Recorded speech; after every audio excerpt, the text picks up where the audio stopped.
I got so much motherfucking design on right now. Break it down, bring it back, make it clap. I got 3 old thoughts, new block, where that thing. Bitches on my line, and you know.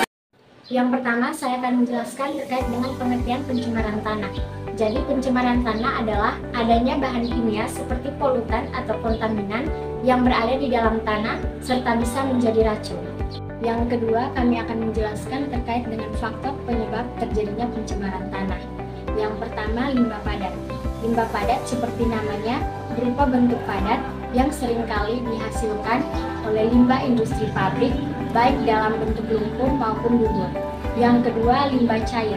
Limbah cair biasanya dihasilkan oleh sisa pengolahan limbah industri kimia dan juga logam. Yang ketiga, limbah anorganik. Limbah anorganik merupakan limbah yang tidak mudah diuraikan dalam waktu yang cepat. Yang keempat, limbah organik. Limbah organik dihasilkan dari beberapa tinja maupun feses hingga sampah rumah tangga seperti sisa nasi, sayuran, buah-buahan, serta kotoran hewan. Yang kelima, limbah industri. Limbah industri yang kecil maupun yang besar dapat merusak pencemaran tanah karena penggunaan pestisida yang berlebihan. Yang keenam, bencana alam, di mana dapat merusak produktivitas tanah. Nah, teman-teman, yang ketujuh adalah kebakaran hutan. Kebakaran hutan sering kali terjadi di berbagai wilayah di mana dilakukan oleh pihak yang tidak bertanggung jawab, baik yang dilakukan melalui kesengajaan maupun yang tidak disengaja.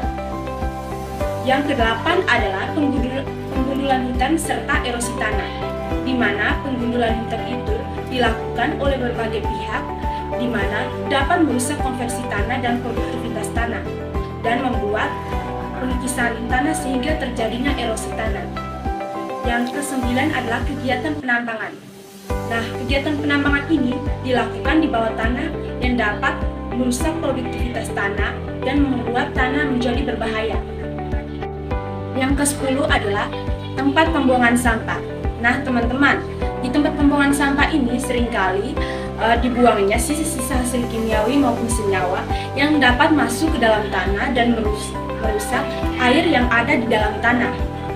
11 adalah limbah manusia. Nah, limbah manusia ini dihasilkan dari aktivitas manusia, dari limbah padat hasil olah dari rumah tangga. Yang ke-12 adalah limbah nuklir. Jadi limbah nuklir ini dihasilkan dari propaganda maupun dari hasil buatan serta hasil uji coba nuklir yang dibuang di tanah yang dapat merusak tanah serta hewan-hewan yang ada di dalam tanah. Dampak dari pencemaran tanah yang pertama berdampak pada kesehatan. Banyak permasalahan kesehatan dikarenakan pencemaran udara. Salah satunya adalah menghirup gas. Berdampak pada ekosistem. Tanah merupakan elemen bumi yang mengandung unsur kimia. Yang ketiga, menurunnya kesuburan tanah. Hilangnya atau tidak adanya biota-biota atau mikroflora yang ada di dalam tanah. Tentunya kehilangan biota-biota ini sangat merugikan karena akan membuat tanah tidak segumbur dan sesubur sedia kala. Yang keempat, yaitu solusi dari pencemaran tanah. Yang pertama, hindari aktivitas pertanian berlebihan. Yang kedua, jangan membuang sampah di tanah, melainkan mendaurnya ulang. Ketiga, mengurangi pemakaian limbah deterjen yang terlalu berlebih.